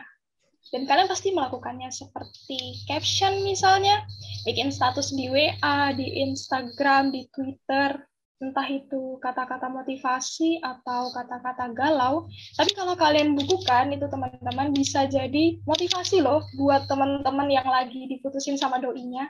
Bisa jadi motivasi loh buat teman-teman yang lain yang kehilangan harapan karena ditinggal sama pacarnya gitu. Terus bicara tentang pengalaman nih. Ya sedikit banyak saya berangkat tanpa biaya, teman-teman. Bisa jalan-jalan tanpa harus ngeluarin uang gitu. And that's all because of writing skill. Pertama saya ada ke Lok Sewu Mawe, terus saya juga ke Surabaya, ke Pontianak, ke Palangkaraya, ke Malang, ke Bontang, nanti Sun juga ke Banjarmasin. Jadi kita itu harus bisa mengenali passion kita itu apa, interest kita di mana, dan berusaha menggalinya lebih dalam. Karena Allah itu selalu memberikan jalan kepada hamba-hambanya yang ingin mencapai sebuah tujuan, teman-teman. Jadi kalau misalnya teman-teman itu punya tujuan untuk keluar negeri melalui orasi, atau keluar negeri melalui karya tulis, maka kalian harus mendalami itu. Entah itu jadi konten kreator. Ya? Mohon maaf saya potong dulu Kak, itu slide-nya itu nggak jalan.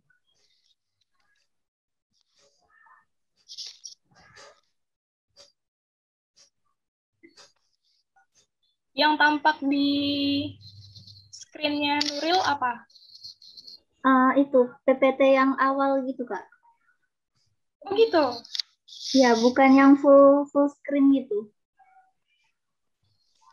Ulangi dulu ya.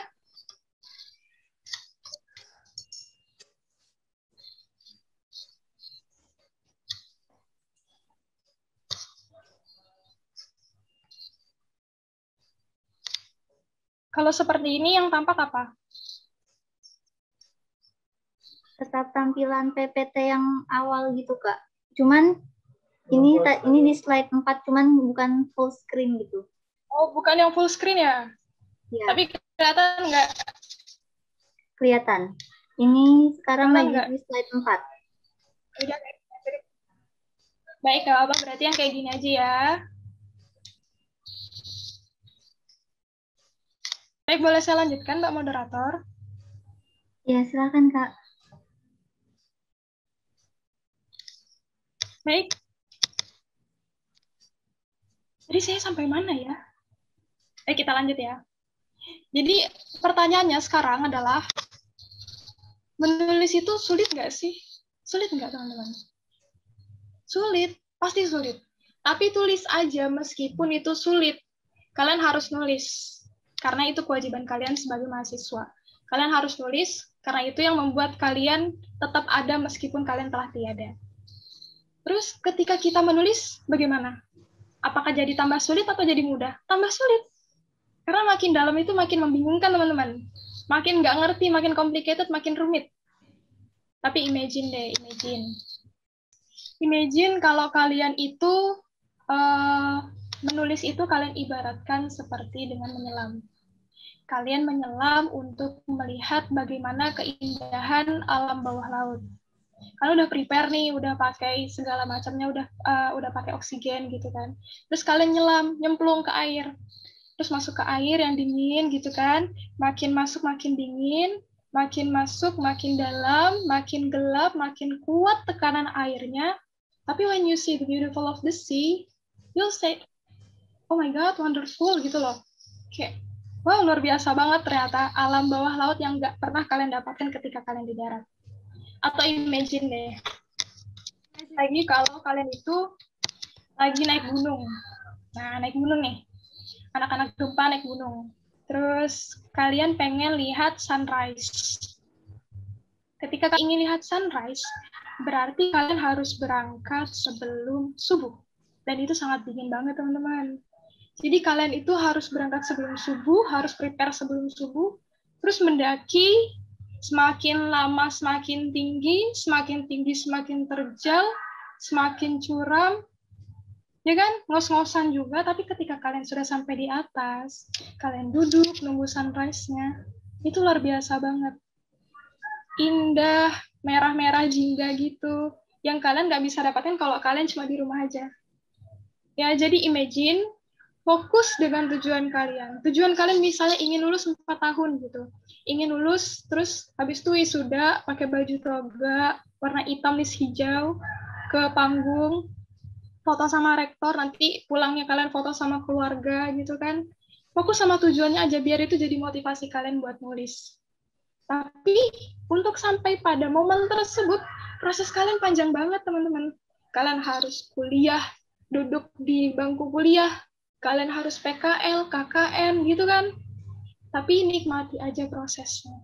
Karena proses itu yang membentuk value kalian. Proses yang akan membentuk jati diri kalian. Proses yang akan memberikan kalian pengalaman lebih banyak untuk siap ke depannya.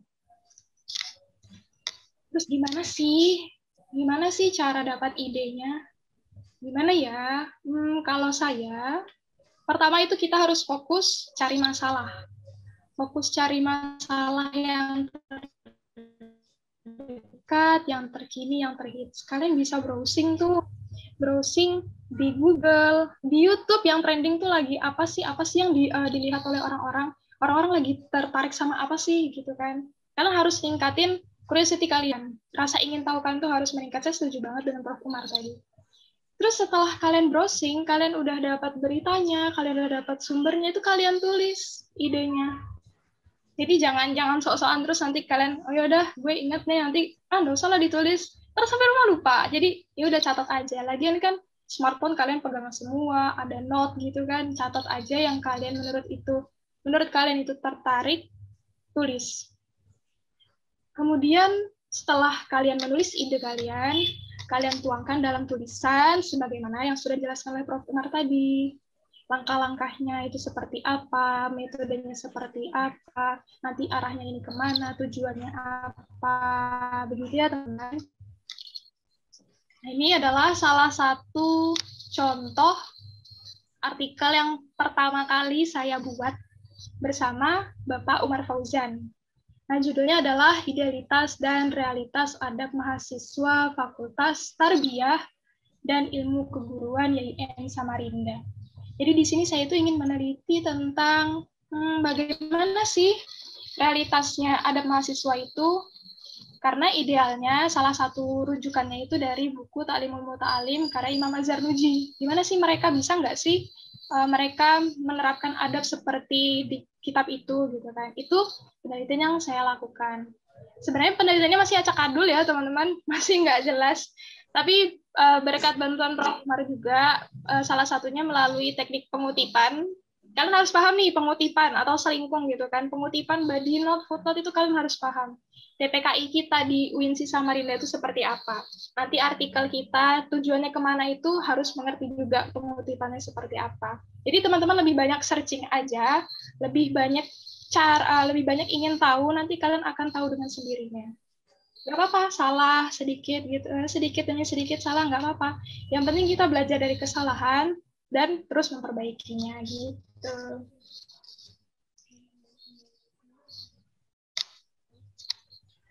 Terus nih teman-teman, masalah yang ditemui itu kira-kira apa aja Kak Rahma gitu kan?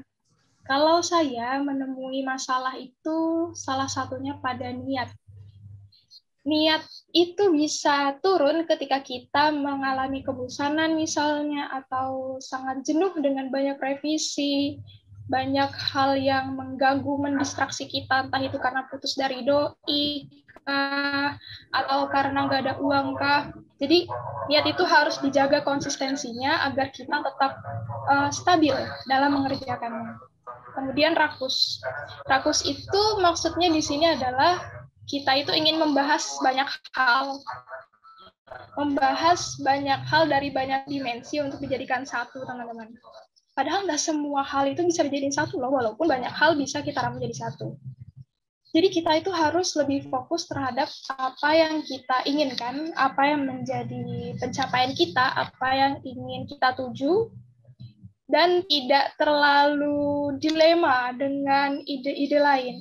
Save aja untuk penelitian selanjutnya, save aja untuk artikel-artikel yang lain. Yang ketiga adalah egoisme penulis. Jadi penulis itu pasti teman-teman juga ngerasa kayaknya beneran aku kok, ini argumennya beneran aku kok. Kamu mah nggak bener gitu kan, masih ada benar salah. Kalau dalam penelitian, menurut saya, itu perspektifnya, kebenaran itu perspektif.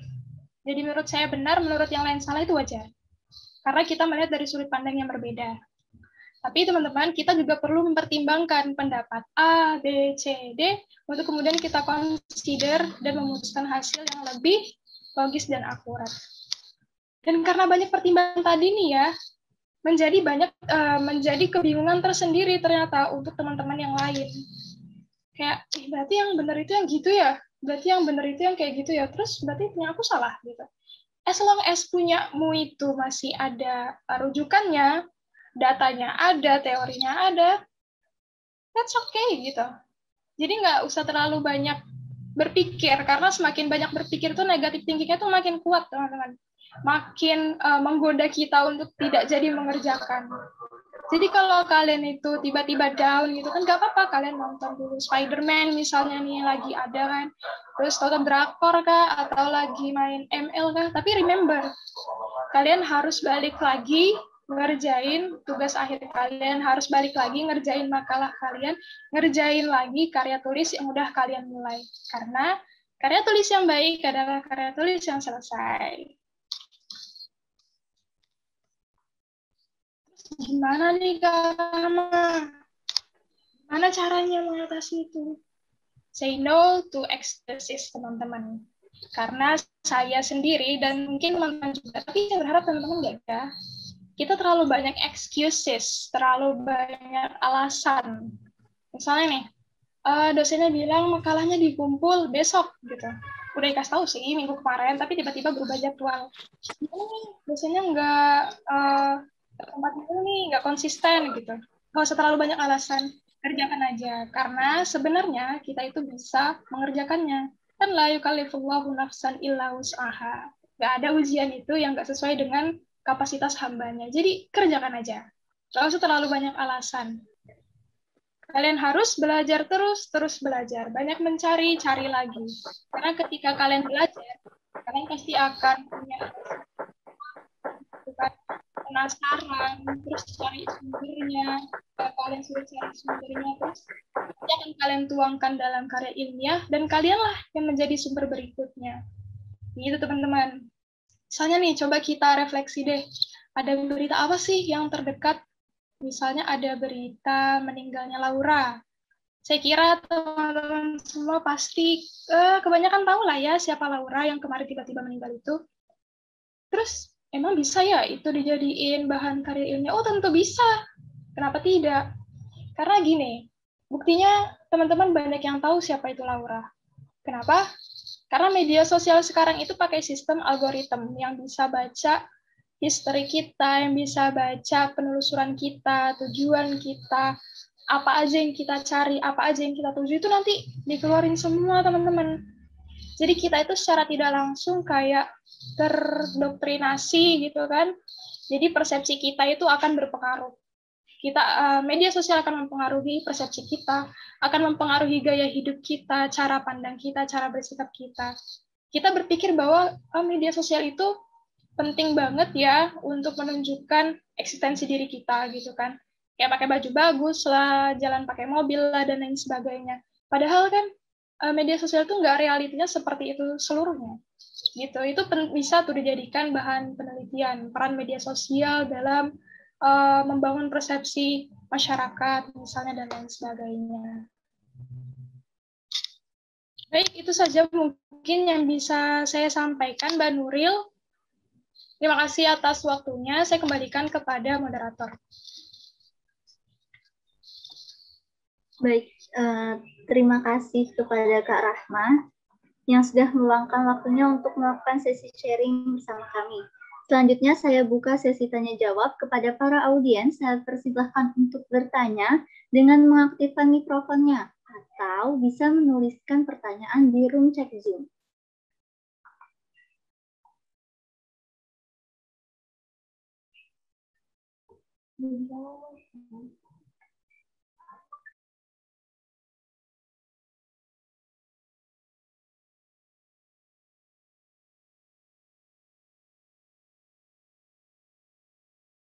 Baik, ini ada pertanyaan dari saudari Izan Nuryakin. Ingin bertanya untuk Pak Umar Fauzan, bagaimana cara memulai menulis karya ilmiah yang baik dan menggunakan KBBI, dan bagaimana hambatan membuat karya ilmiah?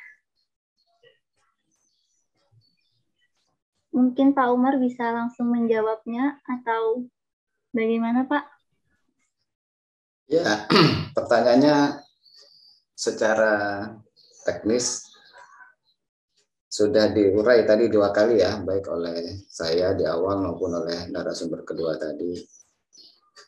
Terkait dengan kendala, itu kan masih fresh tadi ya, kendalanya males, rakus, banyak pertimbangan, dan seterusnya.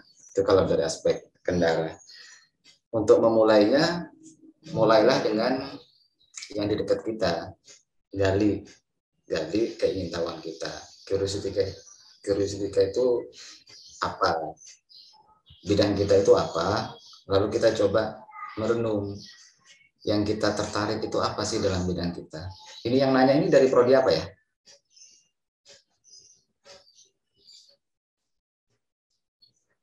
Setiap prodi kan beda-beda ini temanya. Yang nanya dari prodi, oke, nggak kelihatan dari prodi apanya, nggak terbaca. Intinya adalah, dari prodi apa? Tidak terlihat Pak. Tidak dari terlihat. prodi. Apapun prodi kalian, di pembelajaran atau di perkuliahan itu kan banyak dikenalkan dengan tema-tema sesuai dengan prodinya masing-masing. Jika kita di MPI berkaitan dengan pengelolaan pendidikan, jika kita di PAI berkaitan dengan nilai-nilai keislaman, bagaimana mengajarkannya. Jika kita di bahasa Inggris, bagaimana cara mengajarkan bahasa Inggris atau mempelajarinya. Tergantung dari sudut pandang kita dulu. Saya yakin di perjalanan perkuliahan yang teman-teman jalani itu ada yang menarik, ada yang menggelitik, ada yang ingin diketahui, di-cross-check-kan dengan situasi yang terkini, faktual, ada terjadi hari ini, detik ini. Misalnya tadi dari berita meninggalnya Laura misalnya, dari aspek pendidikan,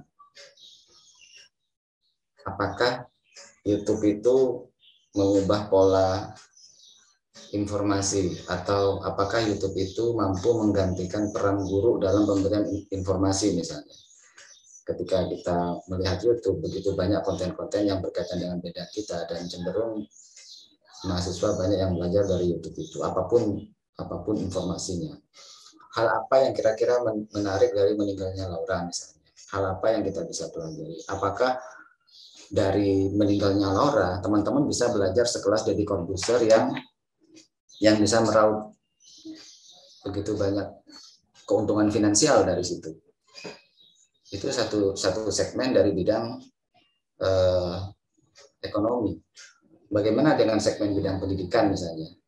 Jadi seorang Laura yang meninggal dengan tunangan atau pacarnya yang itu ya, yang sampai ke kasus hukum itu, apa sih sebenarnya yang bisa dipotret dari sudut pendidikan agama Islam? Apakah orang tua perlu mengajari anaknya dengan menjaga perilaku dan pergaulan yang seperti itu, sehingga bisa menghindari dari efek negatif dari adanya pergaulan itu?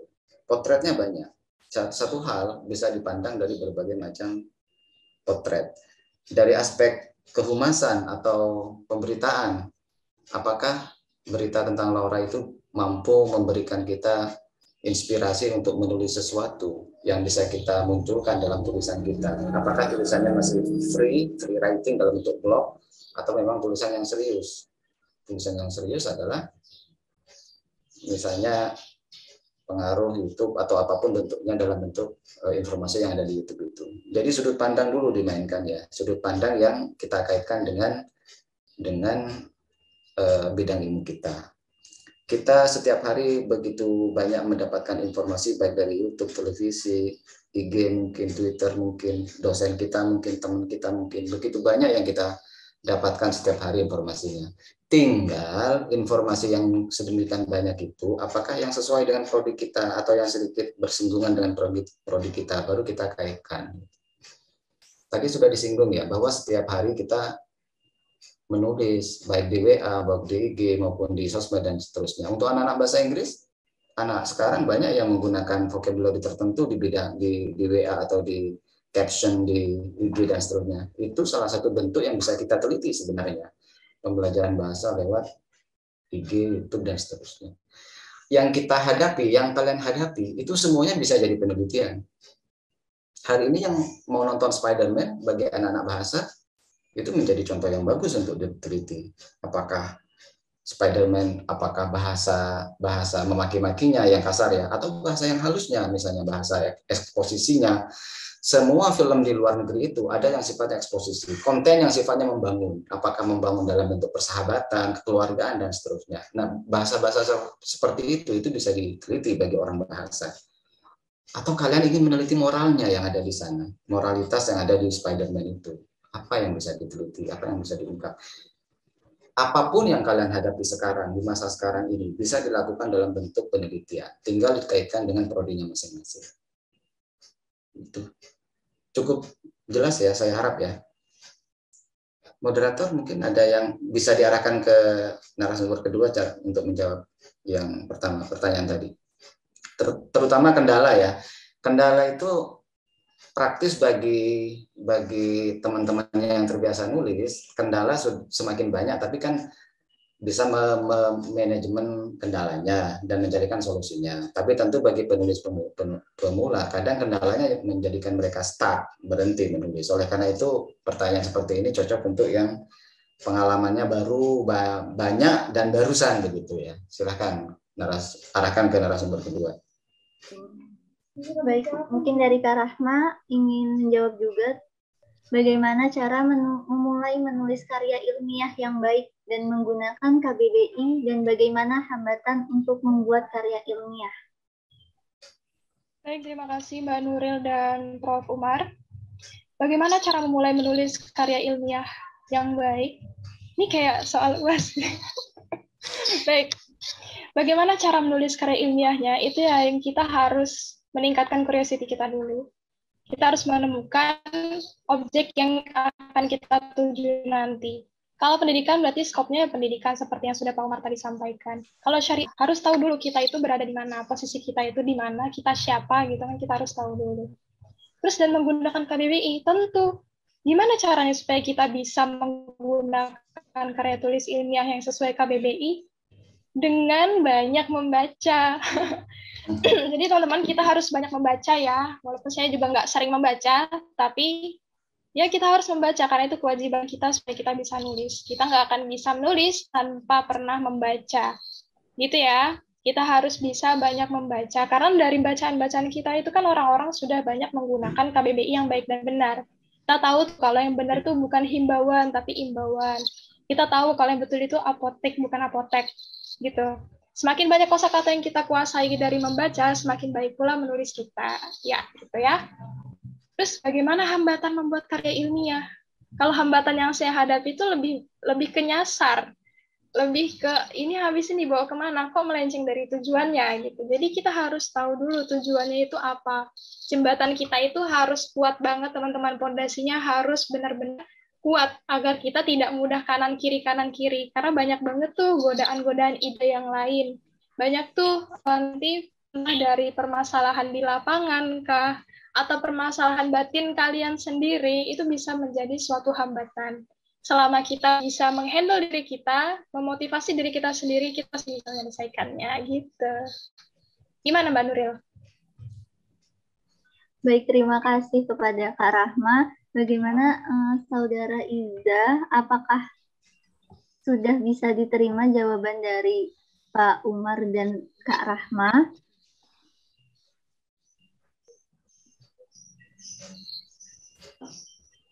Saudara Ida? Baik, terima kasih. Lanjut ke pertanyaan berikutnya dari Muhammad Reza. bagaimana cara untuk mempublish jurnal? Mungkin Pak Umar terlebih dahulu bisa menjawab pertanyaan dari Saudara Reza. Ya, the first step is the hardest. Pasti yang pertama itu paling sulit ya. Pengalaman saya membina mahasiswa itu, ya dalam kasus ini Ibu Rahma ya, itu tidak semudah yang teman-teman bayangkan gitu ya. Tadi sampai tampil tulisan idealitas dan sampai lupa. Realitasnya agar mahasiswa itu tahun 2018 kalau tidak salah, atau 2017 saya agak lupa, itu adalah tema untuk ke Palangkaraya ya Bu ya. Lupa saya. Benar, ya Pak. Tahun 2018. Jadi Ibu Rahma ini adalah pioner ya bagi mahasiswa. Pioner, orang pertama yang berani menjawab tantangan saya di kelas KKI dulu. Untuk keluar dari zona nyaman dan mencoba melihat realitas di luar sana dalam bentuk karya ilmiah. Peserta untuk pertama kali yang ikut ke BUAF adalah beliau ini. Jadi itu saya sangat apresiasi. Dan dari Mbak TBI, Pak. Oh iya, bukan, maksud saya salah satu. Ada juga Hesma ya dari TBI dan beberapa kawan-kawan yang lain. Dari karya yang ikut ke BUAF itu, yang masuk ke jurnal, yang pertama adalah Bu Rahma kan, yang lainnya kan belakangan masuknya. Yang pertama kali publish di artikel jurnal itu adalah Bu Rahma. Dan itu bagi saya perlu perjuangan yang besar untuk meyakinkan dia dan memastikan trial dan errornya jalan. Karena tulisannya tidak sebagus yang sekarang kalau dulu. Kalau sekarang sudah bagus. Kalau dulu kan sama dengan tulisan kalian semuanya ini. Dulu Bu Rahma itu nggak bagus dulu itu. Dan saya malu sebenarnya nama saya ada di situ. Ini seriusnya ya. Dulu ya. Tapi nggak apa-apa, ini salah satu bentuk motivasi kalau menurut saya. Saya mempertaruhkan nama saya untuk membina salah satu mahasiswa yang akhirnya menjadi pionir di bidang karya tulis ilmiah, meskipun di awal nggak bagus. Gitu. Tidak ada masalah ketika di awal kurang bagus, tapi dari situ kunci menjadi lebih bagus kan Ibu Rahma ya. Ketika ada koreksi, saya tahu letak kesalahannya, tapi saya kan diam saja. Karena kalau saya selalu menyalahkan, tidak akan pernah terbit di jurnal itu. Itu tulisan nggak akan pernah terbit itu selamanya. Karena memang salah terus kan, salah dikoreksi. Padahal Prof, cara submitnya? Ya, sebentar. Cara endingnya kan saya nyerah akhirnya. Oke, akhirnya kita submit ke artikel, ke jurnal tertentu ya. Ini untuk menjawab pertanyaan tadi. Cara submitnya itu adalah pertama harus punya tulisan kan, punya tulisan. Ketika sudah punya tulisan, maka pilihlah salah satu jurnal yang baru saja, gitu. Yang baru, belum ada sintanya, bukan jurnal yang bersinta. Kalau bersinta itu biasanya lebih ketat, sebab jurnal itu kan harus dinilai oleh pengelolanya atau oleh reviewernya. Jadi saya sarankan teman-teman submit ke jurnal-jurnal mahasiswa yang relatif baru di kampus kita. Cukup banyak kok, semua fakultas ada jurnal mahasiswa. Di FASA itu ada Kanun. Lalu di FEBI ada jurnal Islamic Finance untuk mahasiswa. Di FUAD ada jurnal Taujihad, jurnal mahasiswa. Di FTIK ada banyak jurnal mahasiswa FTIK itu. Ada Primary Education, ada macam-macam, ada 4 atau 5 setahu saya ya di jurnal FTK itu yang merupakan jurnal mahasiswa dan tidak terlalu sulit. Nah, ketika teman-teman mendeteksi jurnal-jurnal yang tidak terlalu sulit itu, maka bukalah situsnya, bukalah webnya, masuklah ke webnya, web jurnal UIN Samarinda, nanti pilihlah jurnal yang skopnya sesuai dengan bidang ilmu. Jika yang FUAD pilihlah Taujihad, jika yang FEBI pilihlah jurnal finance itu, jika yang FASA pilihlah Kanun, jika yang FT pilihlah jurnal Mahakam atau jurnal JTIK mungkin, jurnal-jurnal mahasiswa itu. Lalu submit lalu registerkan diri kalian. Registerkan itu gampang, jadi cukup tulis nama awal, nama akhir, lalu email. Itu aja. Itu proses registernya. Jika teman-teman ingin submit publish di jurnal, maka harus register. Namun jika ingin mengunduh tidak harus submit, cukup download saja, unduh saja. Karena kepentingannya ingin publish, maka wajib register. Setelah register selesai, proses register selesai, nanti login. Ketika sudah login, nanti ada menu untuk new submission. Nah, di menu new submission itu masukkanlah data-data jurnalnya, judulnya apa, abstraknya apa, lalu uploadkan juga versi Microsoft Word-nya. Jangan PDF ya, tapi Microsoft Word. Nah, gitu. Nanti setelah disubmit, artikel kalian akan dinilai oleh pengelola. Jika layak atau jika standar, maka yakinlah insya Allah pasti akan dimuat. Saya menemukan beberapa mahasiswa sekarang sedang semester 7 atau 9 yang masih aktif, belum selesai, itu ada punya tulisan di jurnal-jurnal FTIK, itu bagus. Tapi saya tidak tahu orangnya ada di sini atau tidak. Yang jelas saya dapat informasi dari pengelola FTIK bahwa beberapa mahasiswa yang belum lulus, masih di semester 7 dan 9, sudah punya tulisan online. Nah, itu keren sekali ya, itu bagus. Mantap sekali. Jadi itu prosesnya. Nulis artikel, registerkan, submitkan, nanti akan dinilai. Insya Allah kalau jurnal mahasiswa yang tidak terlalu sulit, kalian akan pasti masuk dan terpublish nanti artikelnya. Itu gambaran umumnya seperti itu. Gambaran khususnya adalah di hari Rabu di FTIK itu ada klinik jurnal. Kalian boleh bertandang ke ruang rapat dekanat. Di situ ada teman-teman yang sedang mengelola untuk jurnal mahasiswa. Silahkan datang aja, perwakilan Kak atau beberapa orang. Nanti akan dibantu untuk submit dan proses terbitnya. Itu secara konkretnya seperti itu. Yang sudah punya tulisan boleh hari Rabu yang akan datang bertandang ke rapat rapat dekanat ya, lokasinya di dekanat. Di situ ada teman-teman yang bekerja untuk mengelola jurnal mahasiswa. Sudah cukup saya pikir untuk pertanyaan yang tadi, sudah cukup jelas mestinya ya. Oke. Baik, terima kasih kepada pemateri. Bagaimana Saudara Reza, apakah sudah jelas? Baik, terima kasih Saudara Reza. Selanjutnya, mohon maaf pada para audiens, sesi untuk bertanya sudah saya tutup dan saya akan memilih 2 pertanyaan lagi secara random dikarenakan waktu yang sudah mepet ya teman-teman. Jadi pertanyaan berikutnya dari Sahla Fansuri. Izin bertanya bagaimana cara agar terus termotivasi dan melanjutkan pembuatan karya ilmiah kita, karena kadang di tengah-tengah itu pembuatan karya ilmiah kita merasa stuck, jadi jenuh dan bosan. Sekian, terima kasih. Usahakan singkat saja ya, usahakan punya pendamping ya atau sharing ke kakak tingkat yang pernah nulis ya. Di sini kan ada beberapa yang hadir di ruangan ini, saya pikir ada Stephanie, Nilam, Risti yang pernah menulis dan pernah melalui proses bimbingan dengan saya, ada juga Ibu Rahma. Silakan kalian nanya ke salah satu dari mereka yang terjangkau. Artinya terjangkau itu bisa komunikasi ya. Silakan dipilih. Banyak kok teman-teman di UIN Samarinda ini yang pernah menulis dan pernah publish, pernah ikut BUAF, pernah ikut pioner, pengalamannya banyak. Tinggal cari saja mereka, hubungi mereka, lalu minta didampingi. Jika kalian tidak bisa minta bantuan ke dosen atau malu ke dosen, silakan ke teman-temannya. Atau kalau mau ke dosen, silakan ke dosen yang terjangkau, yang bisa dihubungi, yang bisa dikomunikasikan untuk membantu kalian. Itu untuk mengurai kejenuhan.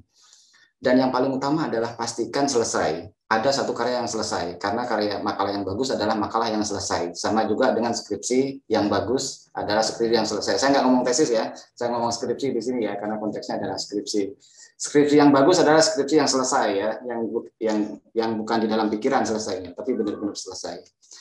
Dan untuk yang artikelnya ketika sudah selesai, boleh menghubungi salah satu dari saya, dari Ibu Rahma mungkin, atau teman-teman, atau Pak Wildan mungkin di FTIK untuk dibantu masukkan ke jurnal. Untuk karya pertama tidak usah terlalu galau, seandainya tidak terlalu bagus. Untuk karya pertama itu jika kita tidak terlalu bagus, itu kita menjadi alarm buat kita, karya kita ke depannya. Saya yakin itu dialami oleh Bu Rahma ketika karya pertama tidak begitu bagus, tapi karya berikutnya kan sangat hati-hati. Menjadi alarm bahwa karya pertama yang tidak begitu bagus itu menjadi alarm untuk kita untuk membuat karya yang lebih bagus lagi. untuk membuat karya yang jauh lebih bagus lagi ke depannya. Trial dan error suatu saat akan menjadi semakin bagus dan semakin bagus lagi. Tidak usah terpuruk dengan karya pertama yang tidak terlalu bagus. Jadi biarlah karya pertama itu jadi pengalaman yang berharga supaya kita menjadi lebih baik ke depannya. Saya kira kita belajar dari kesalahan ya untuk menjadi manusia yang lebih baik. Teorinya gampang, prakteknya mungkin tidak segampang itu. Bagian dari usaha. Mungkin mau dijawab, direspon pertanyaan tadi oleh narasumber kedua, silakan. Atau saya kembalikan ke moderator dulu. Silakan moderator. Terima kasih Pak Umar. Kepada Kak Rahma mungkin ingin menjawab pertanyaan yang tadi, saya persilahkan. Baik, terima kasih Mbak Nuril. Saya kira tadi penjelasan dari Pak Umar sudah cukup jelas. Tetapi nggak semua, kalau kita masih awal-awal nih ya teman-teman, saya lebih consider untuk mengikuti lomba. Karena kalau kita ikut lomba, itu kita lebih memahami pasar gitu kan, lebih memahami kompetensi selingkungan kita gitu kan. Jadi kita tuh lebih terpacu, lebih termotivasi untuk berusaha lebih baik daripada teman-teman yang ikut lomba dengan kita. Jadi lebih banyak ikut event aja, lebih banyak ikut perlombaan, entah itu dari MTQ atau dari LKTI, banyak banget kok event di luar sana yang bisa kalian ikuti. Terus terkait opini-opini itu bisa kalian upload di islamsantun.org, itu nggak salah, itu teman-teman saya yang punya channel tersebut kan juga bisa upload di website kami dengan menghubungi saya karena saya juga Humas UINSI Samarinda. Baik, gitu aja mungkin untuk Mbak Nuril, saya kembalikan.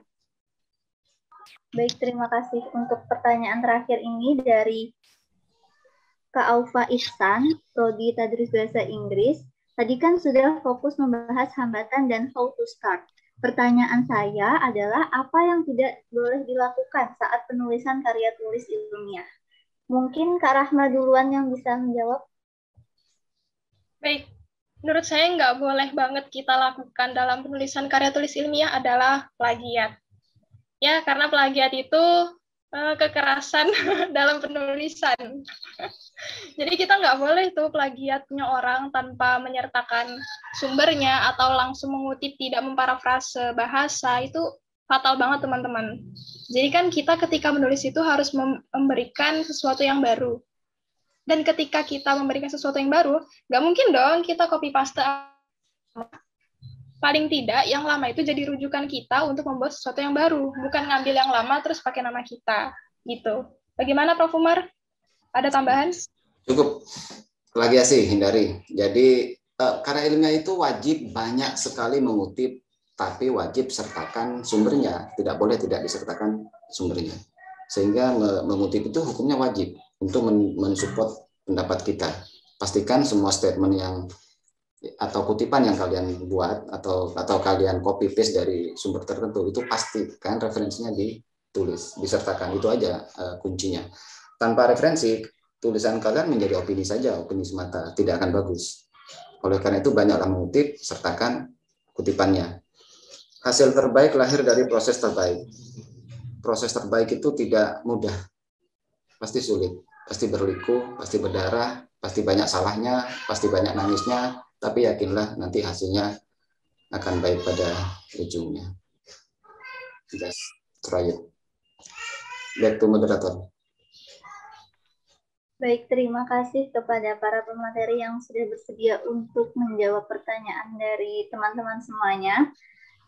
Acara berikutnya adalah sesi foto bersama yang akan dilakukan oleh PDD. Diharap kepada teman-teman semuanya